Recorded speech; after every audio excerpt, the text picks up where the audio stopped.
OSPF has two versions, OSPF version 2 and OSPF version 3. Version 2 is IP version 4, version 3 configuration is IP version 6. So IP version 6 configuration we will see it on tomorrow's class. So IP version 4 we will see in details today. Okay. Now OSPF, you take, there are two type of OSPF again. You take single area OSPF and multiple area OSPF.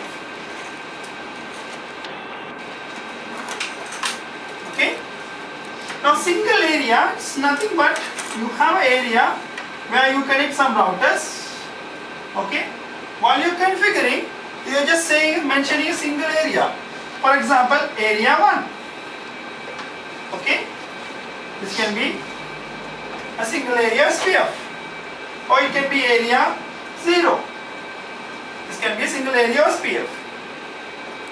In a multiple area OSPF,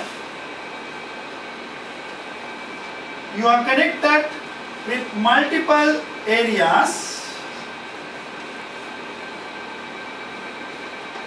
where your area 0 is a compulsory in your multiple area OSPF. Okay, so we call this area 0 as backbone area. So where you have few routers connected here, called backbone area, area 0. All the other areas, for example, area 1 is connected to area 0.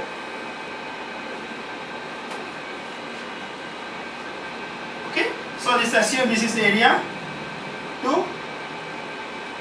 In a multiple area OSPF, area 0 is a must area and we call this a backbone area, and the other areas must connect to area 0. There will be few routers. It can be one, it can be more than one also for the same network. We call them area border router. In a short form we call ABR. Now in ABR what will happen? Part of their ports, I mean one or maybe two, whatever the number of ports, at least minimum one port will be connected to area 0. Maybe the other ports might be connected to area 1. So they were the people going to transfer the information in between the areas. So they call area border router. So this guy also will be an ABR. Got it? Okay. Now you have another area where you connected with an ABR. But the thing is, he is area 3, he is not connected to area 0 directly. So he can't participate in area 0 if he is not connected to area 0. So what we do, we create a virtual link between these two areas. That means from area 3's ABRs and area 0 link. To do that, mostly we use one active loopback. Okay? So we'll see what is loopback logical interface. We use one logical interface now. Got it? So what is a logical interface? A logical interface is nothing but, you just say interface loopback 0. That means physically that interface is not available in your router, but logically it will be there in your router. So you can go to the R config interface mode. You can configure the IP address 1.1.1.1, subnet mask 255.0.0. You can configure the subnet mask. Clear? So mostly this virtual link is created in between the logical interfaces because they say the logical interfaces are stable. Okay? There was an exam question in OSPF. There was a true-false statements. They say OSPF process ID locally significant. Yes, it's locally significant process ID. And also they said what? Logical interface give the stability of the router. Yes, give the stability. What is stability? Stability of. Why? Physical interface, there are chances to get disconnect, maybe cable loose. But logical interface, no cable loose. It will be always remain connected. Got it? So therefore they use for this virtual link logical interfaces. Got it? Okay. There can be some more people will be there. For example, there's a router which connected to few more routers where you are using another protocol. You are using a different protocol. Okay. This router we call ASBR. So part of each one will be connected to OSPF, the other part connected to RIC. Also, in each and every area,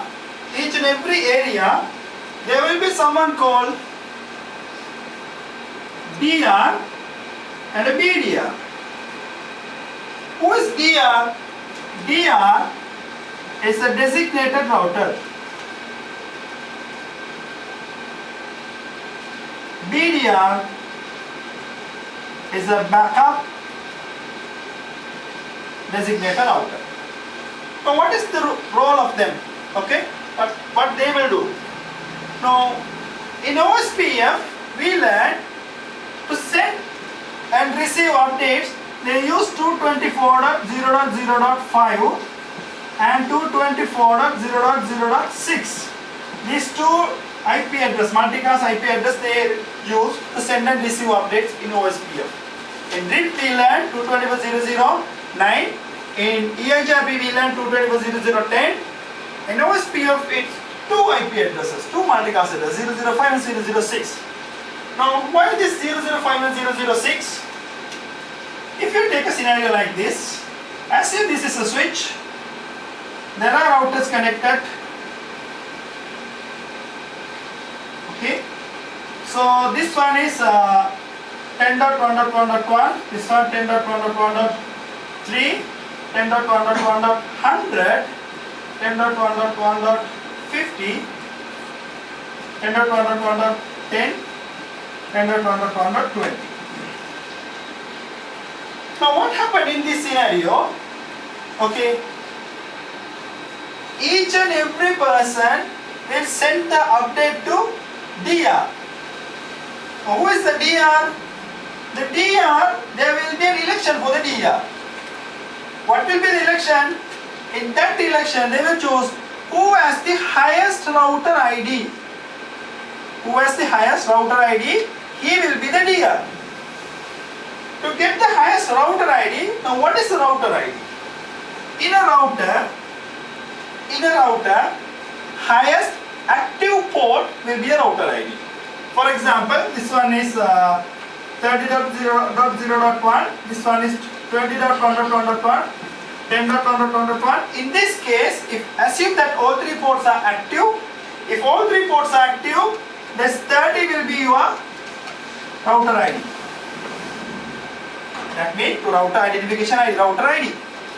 But if you have a logical port in that particular router, assume loopback 0, as we configure something like this, you configure one logical port, loopback 0. If you have a loopback 0 here, it can be 1.1.1.1 even.